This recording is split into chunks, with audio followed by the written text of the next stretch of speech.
Buya ya, apa kabar Buya? Alhamdulillah. Alhamdulillah, ya akhirnya bisa berjumpa lagi dengan Bisa Buya. bertemu, Masya Allah, senang sekali. Thank you, senang sekali. Pendeta Tommy tadi saya sudah berjumpa. Wah, sehat Pendeta Tommy.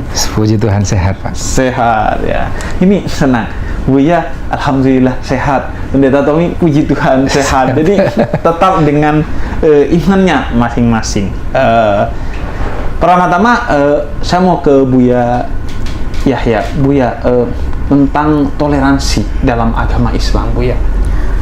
Kalau bicara toleransi, sebetulnya yang kami rasa dan fahami dalam syariat baginda Nabi Muhammad, toleransi itu tidak ada dalam keyakinan, dalam pemahaman. Sebab toleransi itu begini loh sebetulnya. Sebenarnya Anda tidak boleh masuk, cuman karena satu hal jadi boleh. Itu kan nggak enak. Iya. Justru di dalam Islamnya adalah kewajiban kita untuk menghargai tetangga kita, tamu kita, siapapun, nggak pandang agamanya siapa. Jadi bukan sekedar toleransi, tapi kewajiban. Dalam Islam seperti kewajiban, sampai diancam. Diancam, bahkan dihubungkan keimanan, iman kepada Allah, dan di akhir menghormati tetangga. Nggak ada ketentuan tetangga apa. Jadi dalam Islam adanya itu. Bukan sekedar, jadi toleransi lebih dari itu, kewajiban saya untuk menghargai tetangga saya, hidup bersama, seperti itu.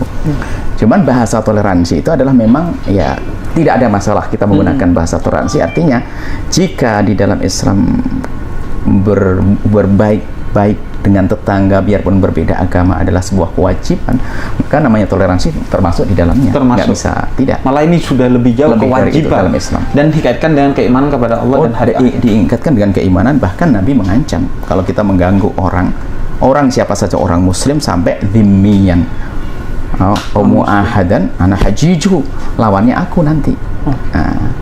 Ini artinya seperti ini, dasar ini sudah ada dalam Islam. Dalam Islam. Jadi memang Nabi mengajarkan hidup kita tuh pada dasar asil perdamaian dengan siapapun. Oke. Apapun agamanya. Adapun jika ada orang salah dihukum, bukan saja orang non-Muslim, orang Muslim pun dalam Islam kan ada, kalau melanggar dihukum kan ada. Wajar itu. Sebuah kesalahan dihukum. Tentu hukumannya seperti apa, tentu disesuaikan kan begitu. Oke. Kalau Pendeta Tommy mau Pendeta Tommy bicara tentang toleransi dalam Kristiani, Pendeta Tommy. Jadi toleransi itu sebenarnya kan prinsipnya adalah menyadari adanya perbedaan, tetapi kita menyadari juga bahwa Tuhan berpandangan yang lain tentang perbedaan.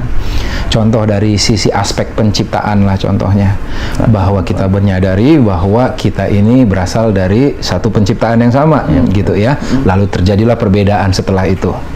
Dari sisi teologi kasih juga kita belajar bahwa kasihilah sesamamu manusia seperti engkau mengasihi diri sendiri.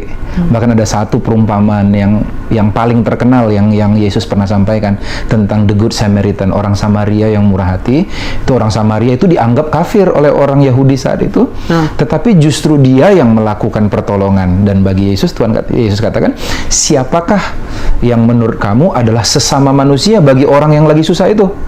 Ternyata Yesus menganggap bahwa itu adalah orang yang dianggap kafir tersebut. Jadi dari sisi teologi kasih, Tuhan memerintahkan. Sama tadi ya, kewajiban gitu ya. Dari sisi teologi penginjilan atau dakwah, kita menyadari bahwa kita nggak perlu takut dengan yang namanya toleransi. Karena kalau kita menyadari bahwa kita punya namanya teologi anugerah. Jadi kalau ada seseorang bisa percaya kepada Yesus Kristus sebagai Tuhan, itu pasti karena anugerah. Saya rasa mirip-mirip dengan konsep hidayah ya. Kalau sampai seseorang bisa memeluk Islam, setahu saya ya, mungkin bisa dikoreksi kalau salah. Itu pasti karena ada hidayah yang dia dapatkan. Jadi kita nggak perlu takut seandainya penerimaan kita akan sesama itu membawa menyelewengkan iman kita. Jadi itu pemahaman kita tentang toleransi, yaitu kebersamaan. Jadi toleransi ada karena ada perbedaan, tetapi kita melihat sesuatu yang lebih jauh bahwa kita ini sesama manusia, sehingga kita memberi ruang. Bahkan orang-orang Israel waktu dulu dalam kitab Perjanjian Lama, mereka diwajibkan untuk membuat satu ruang khusus namanya kataluma, kalau bahasa sananya, untuk menampung orang-orang asing yang tentu saja berbeda agama, keyakinan, siapapun dia, nggak boleh ditolak untuk diterima di rumahnya. Saya rasa itu salah satu origin dari toleransi ya, yaitu hospitality, penampungan. Saya rasa itu. Ini mengingatkan saya pada konsep persaudaraan dalam Islam, di mana bukan hanya ukhuwah Islami, bukan hanya persaudaraan di internal umat Islam ya Bu ya, tapi ada persaudaraan yang bersifat insaniyah, ukhuwah insaniyah, persaudaraan di antara sesama manusia dengan agamanya masing-masing tentunya. Dan kisah tadi mengingatkan saya pada kisah Nabi Ibrahim yang memberi tempat dan makan bagi seorang ateis yang kelaparan. Wow. Meskipun dia seorang yang ateis, tapi diberi tempat sebagaimana Allah memberi makan dan memberi tempat meskipun orang itu tidak menyembah Allah Subhanahu wa Ta'ala. Karena itu bagian dari kasih dan cintanya Allah kepada seluruh makhluknya. Perkara iman nanti beda lagi. Iya, perkara iman itu kita harus siapa tegur. yang mau masuk silahkan dengan iman itu. Tentunya ada privilege tambahan, ada karunia-karunia tambahan jika dia masuk ke iman yang telah ditetapkan oleh Allah. Nah, Buya, kalau sikap Rasulullah Shallallahu Alaihi Wasallam ketika melihat orang yang berbeda agama, Buya, justru sangat jelas prinsipnya. Tugas kita tuh menyeru dalam kebaikan, tapi bukan memaksa mereka untuk masuk. Yes. Tidak ada paksaan. Dan keimanan tidak bisa dipaksakan. Nggak bisa. Iman di dalam hati, buah daripada renungan panjang. Jadi kalau sudah iman, nah ini penting sekali. Anda punya keimanan, saya punya keimanan. Anda yakin, saya yakinnya dengan ilmu Pendeta Tommy, dengan ilmu yang dipelajari. Saya dengan ilmu. Ini prinsip. Kan keimanan itu prinsip, nggak bisa diganggu. Nggak bisa diganggu, oke. Di saat inilah baru toleransi tadi diperankan, Nabi ajarkan. Lakum dinukum waliyah, itu maksudnya apa? Agama nggak bisa dipaksakan. Karena nggak bisa dipaksakan, bukan berarti kamu harus berperang.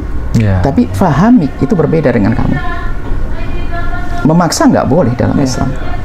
Nah inilah toleransi yang disebut oleh Pendeta Tommy tadi, ini berfungsi. Pasalnya kita ini berbeda. Nggak bisa disama-samakan, jangan samakan sama dong, nggak bisa. Ini berbeda, harus yakinkan. Maka kita juga sedikit mengingatkan, jangan disamakan. Kalau menyamakan justru membohongi orang. Ya, setuju. Masa disamakan Nasrani sama Islam? Nggak bisa. Justru di saat kita tahu kita berbeda, lalu ngapain? Kita bisa makan bersama, bercocok tanam bersama. Perbedaan ini. Nah, tadi Pendeta Tommy menyampaikan, toleransi dalam irama untuk menyikapi perbedaan. Artinya apa? Yang harus kita perjelas ada perbedaan itu ada. Betul. Sebagian orang menganggap nggak bedain. Wah, itu pembohongan. Ini pembohongan itu menjadikan orang dianggap sama. Ternyata nggak sama. Nah, kayaknya berang. Ini justru pendekar-pendekar perdamaian itu adalah di saat mereka mengerti perbedaan. Anda dengan keyakinan Anda, sudah Anda yakin. Tapi yakin dalam hati Anda, tapi dalam interaksi kita ya sudah, tidak perlu membahas perbedaan. Mohon maaf, kalau saya kulit hitam, Anda kulit putih. Nggak usah membahas kulit saya dong. Bahas yang lain, kan gitu. Misalnya. Yang bisa merekatkan. Karena permasalahan kita kadang hawa nafsu membahas di saat orangnya ada bahas, kau begini. Nggak begitu. Nabi melarangnya demikian. Jangankan prinsip keimanan dalam ketuhanan kan. Ketuhanan itu prinsip yang paling inti. Dari situlah ada cabang-cabang keimanan. Tapi Nabi mengatakan jangan kau caci agama Tuhannya orang lain. Loh. Kan kunci jangan, karena dari situlah akan terjadi permusuhan yang dahsyat. Dan agama justru jadi media untuk caci maki, jadi perang. Akhirnya ada orang anti agama karena apa? Perang karena agama. Bukan, nggak ada agama. Islam tidak mengajar peperangan. Dan banyak sekarang beberapa kasus, Bu ya, riset-riset menyebutkan misalnya bahkan di Arab Saudi, di Mesir, itu anak muda mulai tidak tertarik agama karena melihat agama ini kok jadi biang kekacauan gitu. Dan itu terjadi di mana-mana, bukan saja di dalam Islam juga. Terjadi di Eropa, di Barat kan juga begitu. Karena di saat mereka itu mungkin masalah edukasi, pendidikan juga kurang, kemudian keterikatan kepada agama semakin kurang. Kemudian di samping itu ada pemeran agama yang tidak serius. Akhirnya menampilkan seolah agama padahal bukan agama. Seperti caci maki dan sebagainya misalnya, atau apa. Ini akhirnya, loh kok begitu agama? Katanya agama menjadikan kita tentram, tapi kenapa permusuhan? Nah itu pasti salah. Kalau kita meyakini dalam Islam, setiap yang membuat keonaran dalam beragama pasti bukan Islam. Kalau kita, Nggak mungkin seperti itu. Nabi nggak ngajarkan begitu. Nggak begitu. Karena bisa jadi orang agamanya Islam tapi kelakuannya tidak Islam. Kelakuannya. Dan kemudian setelah itu jangan dipukul rata. Bukan misalnya di Indonesia mayoritas kaum muslimin kan begitu ya. A sama dengan B, B sama dengan C. Ini kan cara Indonesia mayoritas kaum muslimin, ya kan? Indonesia mayoritas kaum muslimin, Indonesia korupsinya tergede. Apakah langsung kita katakan umat Islam koruptor? Kan nggak gitu ya? Nggak bisa begitu kan? Itu logical fallacy. Tapi dalam menggiring menggiring ke pemikiran, pemahaman kadang-kadang bisa dengan gaya-gaya semacam itu. Betul. Sehingga, apalagi di media sosial. Betul. Nah, kalau Pendeta Tommy minta kisah tentang bagaimana Yesus atau tokoh-tokoh Kristiani dalam menyikapi perbedaan agama. Iya.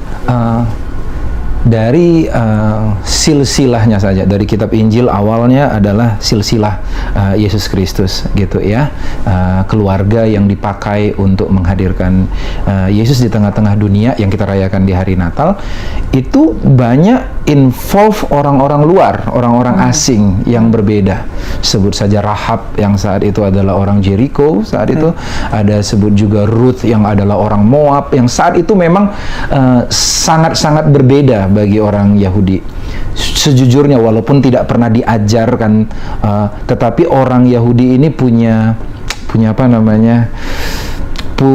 fanatisme yang sangat kental tentang kebangsaan, yang merasa bahwa mereka lah umat yang paling hebat saat itu. Tetapi ternyata Tuhan memakai orang-orang yang mungkin tidak dianggap, bahkan dianggap kafir oleh mereka untuk menjadi genealogi gitu ya, menjadi silsilah. Saya rasa itu salah satu bentuk Tuhan include all nations di dalam karya keselamatannya. Nah, juga banyak sekali kisah-kisah di mana Tuhan menyambut orang-orang yang sama sekali menolak Dia. Bayangkan, untuk orang yang menolak Dia di kayu salib, yang membunuh Dia saat itu adalah tentara Romawi dan yang lain sebagainya, Tuhan Yesus berkata seperti berikut di atas kayu salib, bahwa ampunilah mereka karena mereka tidak tahu apa yang mereka perbuat. Dalam hati kita mikir, masa yakin nggak tahu tuh? Mereka itu kayaknya sadar banget deh, kayaknya nusuk, sadar banget deh nyalipin. Tetapi Yesus saat itu melihat dalam terang konteks bahwa mereka dibutakan karena mereka belum memahami terang yang saya miliki, gitu ya. So dia menganggap mereka tidak tahu. Secara manusia tahu, tetapi secara keimanan tidak tahu. Jadi, dan apabila ada perbedaan di situ, maka disitulah yang namanya ada penerimaan. Ini mengingatkan saya kepada kisah Nabi Muhammad Sallallahu Alaihi Wasallam ketika di Taif. Itu Nabi Muhammad dicaci maki, dilempar batu, diusir. Tapi Nabi Muhammad kemudian ditawarkan agar 2 gunung ditimpakan kepada mereka yang mengusir Nabi Muhammad, melainkan Nabi justru menolak itu dan malah mendoakan orang-orang yang mengusir Nabi Muhammad semoga mendapatkan hidayah, dan kalau mereka tidak mendapatkan hidayah, anak cucu mereka, bahkan bukan hanya mereka, tapi lanjut di masa depan anak cucu mereka semoga mendapatkan kebaikan. Karena sesungguhnya orang yang menolak kebaikan, kebenaran, pasti karena mata hati dan mata pikirannya tertutup, tidak menerima cahaya tadi. Ada yang lucu, kadang-kadang orang lebih dari Tuhan ya, memposisikan diri lebih dari Tuhan, lebih judging, lebih tahu gitu ya, lebih tahu. Yesus berkata begini waktu khotbah di gunung, dia bilang, kalau engkau mengasihi hanya orang yang sama dengan engkau, apalah lebihmu dari penjahat? Penjahat pun baik juga kepada sesamanya. Tetapi Allah yang memberikan matahari kepada orang yang percaya kepadanya dan yang tidak percaya. Allah yang memberikan oksigen yang sama kepada orang yang menerimanya dan tidak menerimanya. Ternyata dia menganugerahkan semuanya itu, terlebih dari kita yang cuman anaknya, yang umat yang percaya kepadanya. Seharusnya kita tidak lebih judging ya, karena yang menghakimi harusnya hanya Tuhan. Gitu. Nah, Buya, ini pertanyaan yang sering sekali ditanyakan, Buya. Batasan toleransi, atau tadi kalau Buya bahasa Buya, batasan hubungan dengan sesama manusia yang berbeda agama itu mana dalam Islam, Buya? Pertama, toleransi harus kita pahami adalah maknanya saya memahami orang lain, bukan menyuruh dia paham ke saya. Ya. Itu prinsip. Kita yang memahami orang lain. Bukan orang lain harus memahami saya. Oke. Bukan saya menuntut orang yang memahami saya. Oke. Tapi saya memahami orang lain. Orang lain. Nah, kemudian itu bagaimana cara memahami orang lain? Kita harus paham, ada enggak privasi-privasi pada mereka? Oke. Itulah yang saya tidak boleh masuk. Privasi macam-macam, privasi keluarga ada privasi agama. Iya. Nah, kalau sudah privasi agama, saya jangan masuk dong. Iya. Maka termasuk saya anti tolerir kalau saya memaksa urusan privasi agama. Oke. Oh, nggak boleh kok, kenapa Anda paksa saya? Iya. Nah, itu kan sudah privasi agama. Dalam agama Nasrani juga ada privasi-privasi yang nggak boleh saya masuk. Kalau saya menyuruh pendeta Tommy mengikuti, menembus privasinya, saya sudah tidak tolerir lagi. Itu kuncinya seperti itu sebenarnya. Jadi kita memahami orang dengan cara kita harus tahu privasi-privasinya. Kita juga punya privasi. Maka di saat orang punya prinsip yang serupa, apa yang terjadi? Keindahan. Jadi ibaratnya kalau Israel ini kayaknya dia nggak enak. Urusan agama saya urusan jasad. Iya. Ada orang ya kita kulit hitam, bau keringat atau apa, ya jangan ngomong dong. Itu hal yang nggak boleh disebut kan. Iya. Akan menyakiti dia. Menyakiti. Jadi itu termasuk privasi. Urusan fisik ada privasi, urusan keluarga ada privasi, urusan agama ada privasi. Privasi itu keimanan. Jadi kalau saya menembus privasi pendeta Tommy, saya nggak tolerir lagi dong. Oke. Begitu sebaliknya. Tinggal apa privasinya lah. Ukuran privasi kadang berbeda-beda. Iya. Nah, justru karena berbeda-beda kan harus cerdas dong. Mungkin sama-sama orang Nasrani beda loh ya. Dia punya, menurut dia privasi adalah 6. Sebelahnya mengatakan 10. Oh. Saya harus paham dong. Iya. Yang jelas saya menghargai privasi seorang. Yang mengatakan 6 enteng. Maka yang 4 bagi dia nggak ada masalah. Tapi yang 10 kalau 4-nya sesinggung sakit dia. Iya. Makanya kita tetap waspada dan hati-hati di saat berinteraksi dengan orang lain. Makanya kuncinya bagaimana nanti setelah itu? Kita berwaspada, hati-hati, terus menjaga. Jangan sampai apa yang kita lakukan menyinggung tentang privasi. Oke. Privasi masing-masing ya. Ya. Nah, Pendeta Tommy, kalau dalam Kristiani tentang tapal batas toleransi. Iya, masing-masing punya iman masing-masing, dan kita harus yang perlu kita lakukan bukanlah dengan cara menolak orang-orang yang berbeda dengan kita, tetapi menguatkan iman kita sehingga sekalipun kita berhubungan dengan orang yang berbeda, kita tidak kehilangan warna.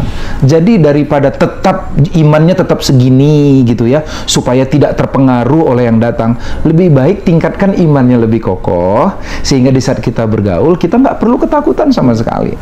Saya lucu dulu, ini dalam kekristenan sendiri ya. Itu kan banyak tipe-tipenya, unik-unik lah kekristenannya. Jadi ada suatu kali saya dengan anak kecil nih, dengan anak kecil bermain-main kayak gini, halo gitu ya. Lalu mamanya datang, mamanya mungkin di aliran agak-agak ini sedikit ya, aliran yang sangat spiritual, apa namanya, klinik mungkin ya. Pendeta, dia kaget. Pendeta, jangan begini-begini sama anak kecil. Kenapa? Ini kan lambang 666. Waduh. Oh, 6 itu simbol itu antikris. Hah? Saya nggak ada maksud sama sekali. Saya nggak tahu. Akhirnya sikap dan gimana? Saya katakan, Ibu, saya katakan begitu. Apakah dengan kita memberi tanda sebegini, otomatis kita masuk antikris? Demikian juga enggak gitu. Tidak semudah itu. Tidak ada orang yang terpeleset di dalam iman. Terpeleset jadi masuk Islam. Terpeleset jadi masuk Kristen. Setiap orang yang bisa masuk memeluk keyakinan tertentu, pastilah itu adalah keputusan yang telah dipikirkan dan dia telah mendapat hidayah atau anugerah kalau di dalam bahasa kita, sehingga akhirnya dia memutuskan. So nggak usah terlalu takut dengan hal-hal yang seperti itu. Nah, tetapi kita contoh lah yang paling udah masuk ke sini, nggak masuk ke dalam misalnya contoh ucapan Natal itu ya. Saya rasa di saat kita memaksa orang Kristen, memaksa orang lain untuk mengucapkan selamat Natal dengan alasan kamu harus toleransi dong, dan menganggap orang yang tidak mengucapkan dia tidak toleransi. Saya katakan orang yang memaksa orang bertoleransi adalah orang yang tidak bertoleransi. Jadi orang memaksa orang supaya toleransi, dia sendirilah intoleransi. Karena inti dari toleransi adalah tidak ada paksaan. Tidak ada paksaan. Tapi kerelaan untuk saling bersama. Memahami, menerima perbedaan. Kita berbeda, seperti yang dikatakan Buya tadi, tetapi ada irisan-irisan di mana kita sesama manusia, ya kita pakailah irisan yang tidak mengkompromikan iman kita. Betul, betul. Nah, itu. Nah, ini mengingatkan saya ke apa yang saya lakukan dengan Pendeta Yeri waktu itu. Saya pernah mengundang Pendeta Yeri untuk hadir ke acara Maulid Nabi di rumah. Maulid Nabi Muhammad, kemudian Pendeta Yeri, tapi acaranya ini dari jam 7 sampai jam 9. Jam 7 sampai jam 8 ini ada ibadah Pendeta Yeri. Kita membaca bacaan tertentu dalam Islam. Kalau dilarang dalam agama Pendeta Yeri, jangan hadir, tapi hadir dari jam 8 sampai jam 9. Karena jam 8 sampai jam 9 ini cuman acara makan-makan. Saya ingin Pendeta Yeri ikut juga makan-makan sehingga merasakan kebersamaan dan kehangatannya. Dan akhirnya ya Pendeta Yeri kemudian mengikuti acara makan-makannya dengan penuh kehangatan, dan orang merasa wah, ada Pendeta Yeri di acara Maulid Nabi Muhammad gitu.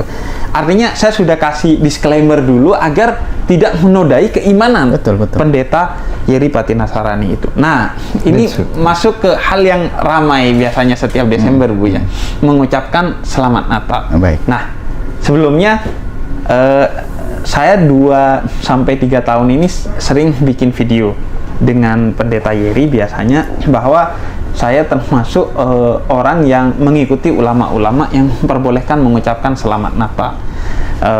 Di antaranya Syekh Ali Jum'ah, kemudian Syekh Yusuf Qardawi, dan Syekh bin Bayah. Nah, sehingga kemudian biasanya saya mengucapkan Selamat Natal. Nah, tapi saya juga keberatan adanya orang-orang yang memframe bahwa wah, kalau nggak ngucapin Selamat Natal itu seolah-olah nggak toleran. Padahal, dan hingga bahkan sesama Muslim saling cekcok hanya karena wah, kamu nggak ngucapin Selamat Natal, wah, kamu ngucapin Selamat Natal. Yang nggak ngucapin dituduh intoleran, yang ngucapin dituduh kebablasan toleransinya. Nah, kebetulan ada Buya yang mungkin juga punya pandangan yang berbeda tentang mengucapkan Selamat Natal. Gimana pandangan Buya? Prinsip bahwasanya mengucapkan Natal, kami mengikuti ulama adalah mengatakan bahwasanya itu adalah tidak dibolehkan. Nah, karena pemahaman Natal adalah tentunya ini dengan pemahaman yang khusus spesial. Masalah agama tentunya tidak akan dibahas, itu karena masalah dialog agama kan. Jadi keyakinan kami adalah tidak diperkenankan mengucapkan Natal. Cuman itu kan bukan berarti saya harus mencaci keyakinan orang yang ada kenatalan kan. Gitu. Nah, jadi sangat tepat yang disampaikan Pendeta Tommy bahasanya ya jangan dipaksa orang untuk toleransi. Toleransi dengan pemahaman dia. Jadi jangan memaksa siapapun. Artinya di situ loh baru akan kebuka. Justru maksud kami kita ingin duduk. Saya punya prinsip, Anda punya prinsip, gimana? Ternyata saya mengatakan Natalan tidak boleh. Kita bisa dampingan kok. Dan tidak akan mengganggu urusan kita. Setuju. Ya kan? Tidak mengganggu kehangatan dan cinta kita. Tidak boleh dengan pemahaman kami. Dan ini juga dari ulama yang pemahaman kami. Karena makna mengucapkan Natal adalah saya tidak basa-basi. Dalam keyakinan kami, justru dalam keyakinan kami, waktu kami mengucapkan tidak boleh mengucapkan Selamat Natal, kami mengukuhkan bahasanya Anda tetap dengan keyakinan Anda. Karena karena Anda waktu mengajarkan Natal dengan keyakinan Anda, tidak mungkin saya mengucapkan selamat, berarti saya bohong dong. Nah, justru di saat saya tidak mengucapkan, saya memberi kesempatan bagi beliau untuk terus dengan keyakinannya. Maksudnya saya tidak menodai keyakinannya. Karena saya tidak bohong, saya tidak basa-basi loh ya. Justru kalau saya mengatakan Selamat Natal, tapi maknanya beda loh ya, lu kan nggak enak. Saya tidak. Saya tidak, karena beda keyakinan saya tentang Yesus Nabi Agung. Dalam Islam tidak direndahkan ya Yesus. Nabi Agung dalam Islam. Cuman di saat ada saudara-saudara kita dari kaum Kristen meyakini keyakinan yang berbeda, ya sudah keyakinanmu. Makanya saya tidak berani mengucapkan Natal, sebab saya punya keyakinan. Sebab kalau saya lanjutkan, Anda nggak mau. Dengan keyakinan, selamat Natal atas kelahiran, saya lanjutkan. Nah, kecewa tidak? Kecewa. Maka lebih baik saya tidak mengucapkan. Betul. Justru dengan begitu akan terbangun toleransi. Silakan Anda dengan agama Anda, kan begitu. Dan akarnya sama-sama ya karena saling menghormati, saling mencintai. Iya. Justru kita ingin jelaskan kepada orang, gini loh sebetulnya maksudnya. Iya. Ini bukan basa-basi dalam kita nggak boleh bohong kita ini. Betul. Coba ada orang keluar dari toilet, baunya apa sih kira-kira? Iya. Oh, wanginya. Ayo kurang ajar tidak? Malah merasa disindir. Mending saja sudah. Kalau kita begitu loh maksud kami seperti itu dalam. Setuju sekali. Nah gitu. Kita akan dengan kaum Kristen Anda, saudara-saudara kami dari kaum Kristiani Anda dengan keyakinan Anda. Waktu saya tidak mengucapkan selamat Natal, justru saya tidak ingin ucapan saya ini ucapan bohong-bohongan. Saya punya prinsip, sebab menurut saya Yesus adalah Nabi Agung, Nabi besar. Selesai sampai di sini. Kalau saya mengucapkan selamat Natal, selamat atas kelahiran, saya lanjutkan tidak enak.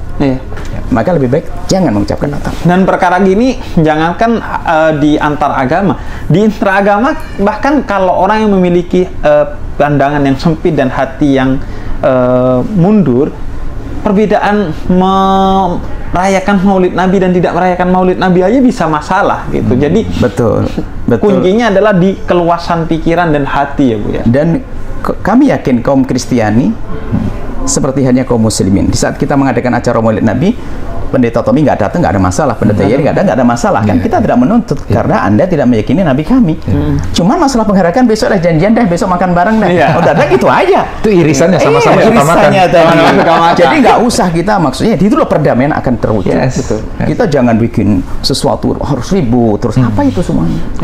Justru kalau kami amati Pendeta Tommy, keributan di antara agama ini justru di saat ada orang tidak megang prinsip dalam beragama. Ini mencampur adukkan agama sehingga orang dibohongi dalam beragama. Wong beda dikatakan sama. Lebih baik kita beda loh, tapi yuk. Maka nanti anak-anak kita ajari. Bukan urusan agama. Orang itu datang, awas ya. Jangan kamu nyebut rambutnya loh ya, karena rambutnya begini loh ya. Jangan itu lain. Diajari anak kita. Supaya tidak menyebut sesuatu yang menyakitkan orang itu. Dalam agama juga begitu. Kaum muslimin hendaknya diajari. Maksudnya kamu jangan menyebut gitu. Dialog agama tentang ketuhanan hanya berlaku dalam lingkup khusus. Misalnya kami belajar ngajarkan seperti Pendeta Tommy waktu ngajarkan anak-anak tentang konsep ketuhanan kan jelas di situ. Kalau diekspos kan nggak manis, ya kan? Memang semuanya. Saya juga begitu. Yang mengekspos ini pengkhianat malahan. Oh, ini kan pribadi. Tuhan ini pasti bertanya bagaimana tentang Islam, harus menjawab dong. Iya kan? Bahwa Islam harus begini, itu harus jawab begitu. Tapi ini kalau diekspos jadi musuh, padahal wajar kalau Pendeta Tommy waktu ngajarkan anak-anaknya bahasanya Islam adalah ada kesalahan begini menurutnya. Sama di saat kami seorang muslim mengatakan agama Rasul begini, itu kan lingkup khusus. Saya mendidik anak-anak. Ya ada hal-hal yang sifatnya privat itu dalam segala hal termasuk semuanya dalam agama kan. Agama ada. Ya sama kayak kita ngomongin berbagai hal yang tadi warna kulit. Kan mungkin di dalam dia itu memang kulitnya begini begitu, tapi jangan diumbar di luar jadi repot gitu, jadi masalah gitu. Sebenarnya itu udah berangkat dari hati yang cinta damai itu selalu bisa membidik sisi kebaikan dari sesuatu. Nah, Pendeta Tommy, ada nggak sebaliknya Pendeta Tommy? Sesuatu yang dilarang dalam agama Kristiani untuk diucapkan urusannya dengan kaum muslimin? Karena itu menyalahi iman Kristiani misalnya. Ya ada beberapa, tetapi tidak di blow up mungkin. Itulah maksudnya. Karena memang minoritas. Karena memang kita minoritas. Tetapi contoh. Salah satu waktu kan orang Kristen ini dulu di kekristenan mula-mula itu kebanyakan orang Yahudi yang percaya kepada Yesus saat itu. Dan mereka memegang banyak sekali peraturan, nggak boleh makan ini, makan itu, makan ini, makan itu. Nah, tetapi karena sudah banyaknya orang dari berbagai bangsa yang menganut kepercayaan itu, akhirnya supaya tidak terlalu bebas bablas gitu ya. Lalu para rasul menetapkan bahwa oke, mereka dibebaskan, nggak usah dikasih beban berlebihan, tetapi tolong jangan dua hal ini ya, jangan makan darah dan jangan makan binatang yang telah hasil persembahan atau didoakan kepada Allah lain, ya gitu. Nah, jadi ada orang yang berpendapat bahwa ini salah satu korban ini adalah waktu Idul Adha misalnya. Kan teman-teman Muslim kan banyak kan yang bikin motong kambing atas nama Islam dan baik sekali dan didoakan atas nama, ya kan itu ya. Lalu berbagi dengan semangat berbagi. Nah, orang Kristen kan banyak yang dapat juga kecipratan dapat kambing gratis itu. Nah, ada yang berpendapat kalau makan itu artinya menyalahin. Itu kan domba kambing yang sudah didoakan, dan kita nggak boleh tersinggung gitu. Ada yang bilang nggak masalah, makan aja gitu. So tentu saja ada irisan. Teman kan nggak begitu di blow up gitu ya. Nah, saya kadang-kadang kasihan gitu sama kaum mayoritas juga diserang masalah ini. Jadi saya mau menghimbau juga yang menonton, yang orang Kristiani gitu, tidak usahlah menuntut orang lain untuk mengucapkan sesuatu, contoh ucapan Selamat Natal, kalau seandainya orang itu tidak mengucapkan itu dengan keyakinan teguh bahwa dia sedang melakukan agamanya. Justru kita bersyukur kalau dia sedang melakukan ajaran agamanya, karena kalau dia nggak melakukan ajaran agamanya berarti akan banyak kejahatan di luar sana. Kejahatan karena orang tidak karena orang tidak memegang prinsip keagamaannya. So saya rasa kita bertoleransi tidak berarti kita orang yang mengencerkan iman. Itu betul itu. Iman kita harus tetap kental, kuat, tapi toleransi itu kita memberi ruang bagi orang lain. Termasuk saya secara pribadi, saya nggak pernah tersinggung kalau orang nggak mengucapkan. Saya menganggap bahwa dia sedang menjalani imannya dan saya justru respect. Saya sangat menghargai. Kalau dia mengucapkan, saya respect juga, berarti keyakinan iman itu. Jujurlah, di Islam kan juga banyak sekali kan tafsir-tafsir yang berbeda. Di Kristen aja jumlah gereja sinode ada ratusan yang ada masing-masing pengajaran yang berbeda. Tentu saja kita harus saling menghargai satu sama lain gitu. Jadi berbaur tapi tidak tercampur. Ada yang lucu nih. Karena ada yang lebih penting dari hanya cuma sekedar ngucapin momen Natal. Saya di kompleks perumahan saya paling akrab dengan 2 keluarga. Paling akrab. Satu keluarga Pak Haji. Satu lagi keluarga dia masih punya anak kecil, jadi sering ngemong anak kami yang 3 masih kecil-kecil. So ini keluarga, dua-duanya Muslim. Hubungan begitu indah. Kalau ada makanan kami kirim ke sana, kalau dia lagi ada pergi jalan-jalan bawa oleh-oleh, kami pergi jalan-jalan kasih oleh-oleh. Dan suatu kali waktu Natal, tiap kali Idul Fitri kami kasih parcel buah kirim ke sana dan mereka happy gitu ya. Waktu Natal, biasanya nih Natal ini, keluarga yang satu yang punya anak kecil itu biasanya ngasih sesuatu kue sama kami dan ngucapin Selamat Natal. Keluarga Pak Haji memberikan kue dan bingkisan tapi tidak mengucapkan Selamat Natal. Tapi dalam hati kami tahu dua-duanya mengasihi kami. Dua-duanya sayang sama kami. Dan saya rasa itulah yang namanya toleransi. Nggak usah masalahin hal yang kecil. Betul. Dan setiap orang punya caranya sendiri untuk mempertontonkan toleransinya. Yang penting tadi kata Buya, bersumber dari ketulusan. Sok toleran tapi nggak tulus, ya repot gitu. Jadi sumbernya yang penting ketulusan. Dan mungkin sedikit, janganlah kita itu berbuat hanya pengen dibilang toleransi. Berarti bukan dari dasar hati, bukan dari dasar prinsip agamanya. Toleransi paksaan. Betul. Tapi toleransi harus menjadi sebuah keyakinan yang ada dalam hatinya. Toleransi harus. Tapi betul tadi kata beliau, jangan sampai encer bablas itu. Jadi itu cakep sekali kalimatnya. Encer itu tidak ada prinsip. Ini kan cakep, ini kalimat yang harus dipegangin.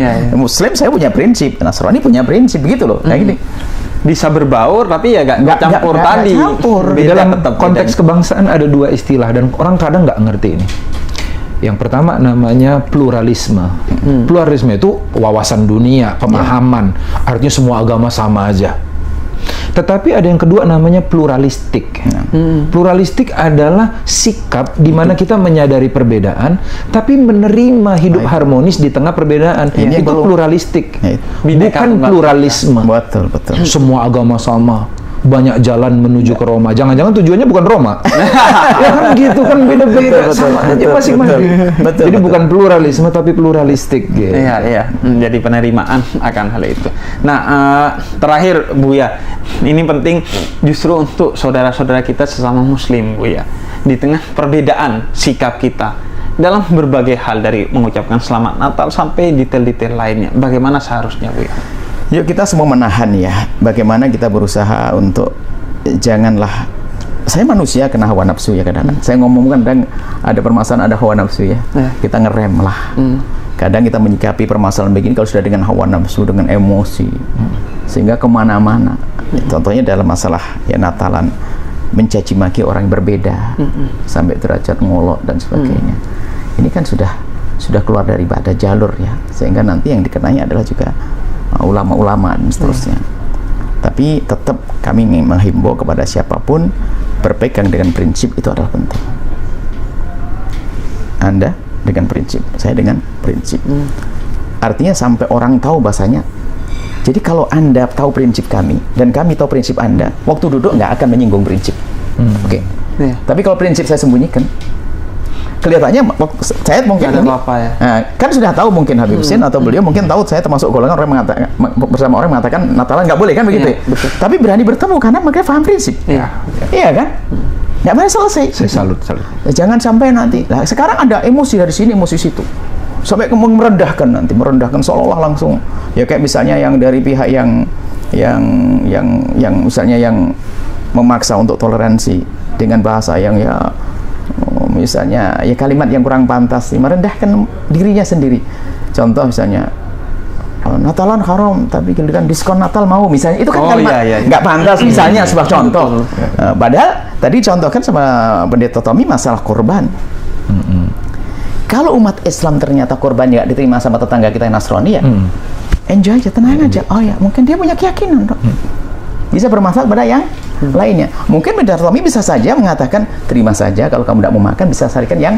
Nah itu kan pendidikan moral kan, ya terima. Iya gitu kan cara ya, terima supaya nggak nyakit, ikuti perasaan jangan. Itu kan tetangga Muslim ngasih ke kita, biar nggak sakit dan dia niat baik kok. Nanti kalau kamu tidak mau makan, bagikan.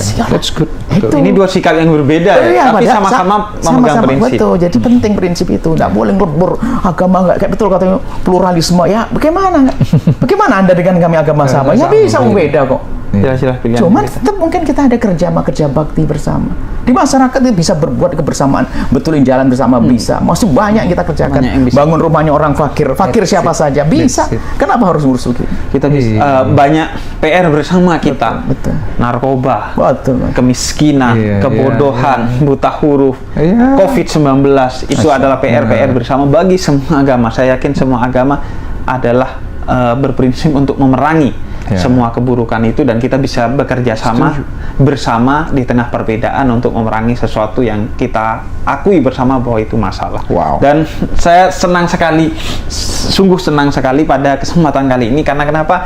Karena di tahun ini ada satu kemajuan lebih, obrolan tentang Natal di antara kita, bahwa apapun sikap kita, apapun prinsip kita, mari saling menghormati. Baik itu di intra agama Islam maupun antara agama, mari kita saling menghormati, karena pada dasarnya perbedaan itu nyata, dan pada dasarnya agama itu mengajak kita kepada ketenangan, kebahagiaan, kebersamaan. Jadi enjoy dengan agama kita masing-masing dan pandangan kita masing-masing. Bagi yang berbeda agama, tadi kata Buya, lakum dinukum waliyadin, dan bagi yang berbeda pandangan, lana maluna walakum amal. Bagi kami ini sikap kami, dan bagi kamu pegang silahkan sikap kamu masing-masing. Buya, terima kasih Buya. Sangat senang bisa berkumpul bersama Buya, dan terima kasih Pendeta Tommy. Buya ini di tengah perjalanan mau ke Pontianak menyempatkan waktunya di bandara, dan Pendeta Tommy mau nyamperin ke bandara di tengah kesibukan, karena ini menjelang hari Natal. Ini pasti sibuk sekali. Pendeta Yeri juga gak bisa kesini karena sibuk sekali. Artinya inilah toleransi sebenarnya. Seandainya kita gak ngomong ini sebenarnya sudah toleransi. Buya mentolerir waktunya untuk ngobrol dengan Pendeta Tommy mentolerir tempatnya yang jauh ke sini untuk ngobrol dengan Buya, dan tugas saya hanya memfasilitasi. Harapan ada diskusi perdamaian yang lebih. Nah, insya Allah Mari kita berdialog. Diskusi perdamaian. Diskusi, insya Allah kita akan berkunjung ke Al-Bahjah, pesantrennya Buya di Cirebon nanti, dan semoga ini bisa dilanjutkan dengan hal yang lebih, misalnya nanti ada inisiasi bersama untuk kemiskinan, kebodohan, dan lain sebagainya. Terima kasih yang mau menonton, dan silahkan ambil yang bermanfaat sebagai prinsip bagi Anda masing-masing. Wassalamualaikum warahmatullahi wabarakatuh. Assalamualaikum.